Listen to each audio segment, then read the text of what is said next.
सभी बच्चे ध्यान से देखें। क्लास 6, 7 और 8 के बच्चे आज मैथ का ये काम करेंगे और उसको पूरा करेंगे और होमवर्क पूरा करके फ़ोटो सेंड करेंगे। हमारा आज का टॉपिक है कोण, यानी कि एंगल। तो पहले ये पता करते हैं कि कोण किसे कहते हैं। What is an angle? कोण उभयनिष्ठ प्रारंभिक बिंदु वाली दो किरणों से एक कोण बनता है। कोण को बनाने वाली दोनों किरणें उसकी भुजाएं कहलाती हैं।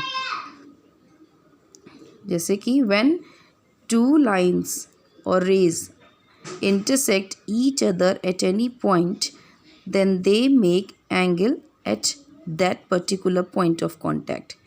क्या कहना चाह रहा है ये? पहले तो हम कोण से पहले हम देखते हैं कि किरण क्या है और रेखा क्या किसे कहते हैं। रेखा का सिंबल इस तरीके से दिखाई पड़ता है, क्योंकि रेखा अनंत होती है, कहीं वो कितनी भी लंबी हम बना सकते हैं। अगर उसमें दिया नहीं है कि आपको इतनी लंबी रेखा खींचनी है, तो इसीलिए इसके दोनों तरफ एक एरो सिंबल होता है। लेकिन किरण का एक सोर्स पॉइंट भी होता है, इसलिए किरण में एक तरफ एरो दिखाया जाता है।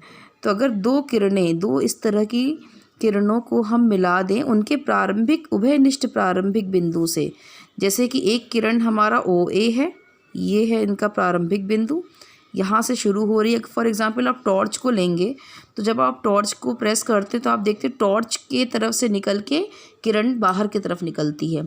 तो टॉर्च हमारा स्टार्ट पॉइंट हो जाएगा और एरो हमारा आगे की तरफ जाएगा, तो वो हमारा एंड पॉइंट दिखाएगा। तो इसी तरह से ये हमारा स्टार्टिंग पॉइंट है O, और ये हमारा एंडिंग पॉइंट हो जाएगा। तो OA किरण है, फिर OB किरण है, जहाँ पे स्टार्टिंग पॉइंट A है, एंडिंग पॉइंट A है। तो इस तरह के दो किरणों को जब हम आपस में मिलाते हैं तो क्या बनता है? हमारा कोण बनता है। ठीक है। तो कोण क्या होता है? जब दो उभयनिष्ठ प्रारंभिक बिंदुओं को मिलाने से एक कोण प्राप्त होता है। Example MNP। तो ये क्या दिखा रहा है कि ये वाला जो कोण कितना बना है 30 डिग्री है। इसको कैसे लिखेंगे? एंगल का सिंबल हमारा होता है, ये हमारा एंगल का सिंबल है। ठीक है। तो इसमें हम क्या दिखाएंगे? MNP कितना है? 30 डिग्री। या फिर हम क्या लिख सकते हैं? PNM, ये भी हमारा 30 डिग्री है। और या फिर सिंपली अगर एक ही वहाँ पे कोण बना है तो हम सिंपली N भी लिख सकते हैं इस वाले सिंबल के अंदर। ये जो सिंबल बनाया है एंगल का, उसके अंदर हम इसको रख सकते हैं। अब आप देखिए कि मैंने PNM या MNP ही क्यों लिया?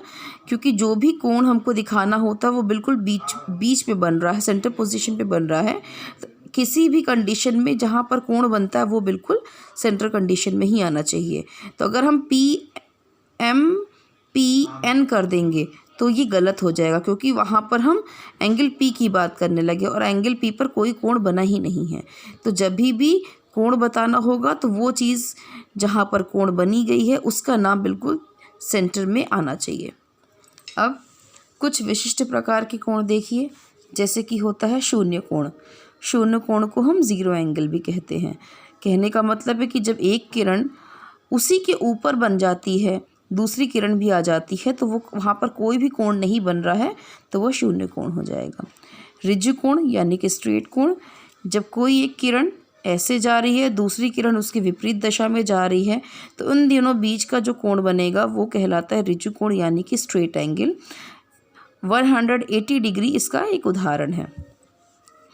संपूर्ण कोण मतलब कि कंप्लीट एंगल, जब हम सुई को देखते हैं, घड़ी में जो सुई होती है वो पूरी 12 से शुरू होती है, वापस 12 पे आती है, तो कितना कोण बना ली है?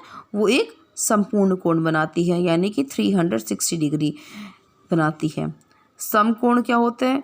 जब दो किरणें इस तरह से मिलती हैं कि वो बिल्कुल लंबवत, एक किरण दूसरे पर बिल्कुल लंबवत हो जाए, तो वो कोण बनेगा हमारा 90 डिग्री। और 90 डिग्री को हम इस तरह से सिंबलाइज करते हैं, उसको कहते हैं समकोण यानी कि राइट एंगल्ड। अब उसके अलावा ये हमारे कोणों के प्रकार हैं।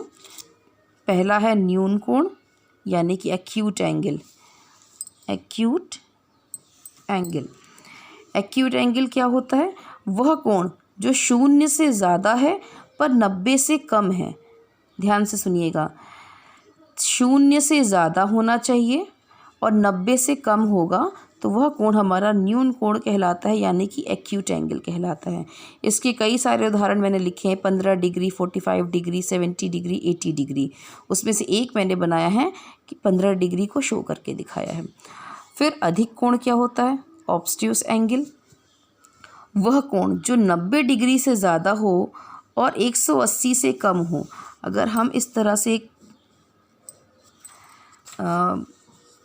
नंबर लाइन बनाने की कोशिश करते हैं जहाँ पर हमारा ये 0 होता है, ये 90 डिग्री होता है, ये 180 डिग्री होता है और ये 270 होता है और ये वापस 360 हो जाता है, तो वह कोण जो 90 से 180 के बीच में आएगा वो हमारा अधिक कोण और उसको हम ऑब्स्ट्यूस एंगल कहते हैं। मतलब कि इस वाले कहीं पे आएगा 90 से 180 के बीच में। लेकिन एक्यूट कोण 0 से 90 के बीच में जो आएगा वो हमारा एक्यूट एंगल हो जाता है। 0 हमारा शून्य कोण है, 0 से 90 के बीच में जो आएगा वो एक्यूट एंगल होता है। ये 90 डिग्री आपको दिख ही रहा है, इसको हम समकोण कहते हैं। 90 से 180 के बीच में जो आता है उसको हम ऑब्स्ट्यूस एंगल यानी कि अधिक कोण कहते हैं। अब वृहत कोण क्या होता है? वह कोण जो 180 से ज़्यादा हो लेकिन 360 से कम हो। मतलब कि यहाँ से यहाँ तक का जो भी कोण बनता है उसको हम वृहत कोण कहते हैं। एग्जाम्पल के तौर पे मैंने ले रखा है, सॉरी ये गलत ड्रॉ हो रखा है, यहाँ पे आपका आ जाएगा 200 कर लीजिए इसको, तो 200 डिग्री। ठीक है, तो 200 डिग्री का एग्जाम्पल आप देख रहे हैं कि यहाँ से अगर हम नापना शुरू करते हैं तो ये आपका है वृहत कोण। हम इस एंगल की बात नहीं करेंगे, हम इस एंगल की बात करेंगे। तो ये जो बाहर की तरफ जो एंगल बन रहा है वो हमारा वृहत कोण है, यानी कि रिफ्लेक्स एंगल है। और अगर हम 360 की बात करते हैं तो 360 हमारा संपूर्ण कोण होता है। तो इस प्रकार से कितने कोण हो गए? पहला हमारा शून्य कोण है, दूसरा हमारा न्यून कोण है, तीसरा सम कोण है, चौथा हमारा अधिक कोण है, पांचवा हमारा ऋजु कोण है जो बिल्कुल सीधी रेखा बनाएगा, फिर छठवां हमारा क्या है? ये वृहत कोण हो गया, और लास्ट में हमारा आ गया 360 डिग्री जिसको कि हम संपूर्ण कोण कहते हैं। अब इसके हिसाब से आपको इन सभी कोणों के प्रकार लिखने हैं। जैसे मैंने पहला वाला कर रखा है कि 17 डिग्री, तो 17 डिग्री अगर हम देखते हैं तो 17 डिग्री हमारी 0 से 90 के बीच में आएगी। इसका मतलब ये कहाँ पे आएगी? न्यून कोण होती है, तो हमने यहाँ पे क्या लिख दिया? न्यून कोण। अब आप देखिए कि 0 डिग्री क्या है, उसका नाम उसको क्या है, क्या कहते हैं? 300 डिग्री वो कहाँ पे आएगा? 300 डिग्री आपका 180 और 360 के बीच में आएगा, तो वो किसके अंदर होता है? ये इसके अंदर आएगा, तो आपका ये उदाहरण हो जाएगा वृहत कोण हो जाएगा। उसी तरह से आप ये बाकी सारे क्वेश्चंस को सॉल्व करके इसको फ़ोटो सेंड करके भेजेंगे। Thank you.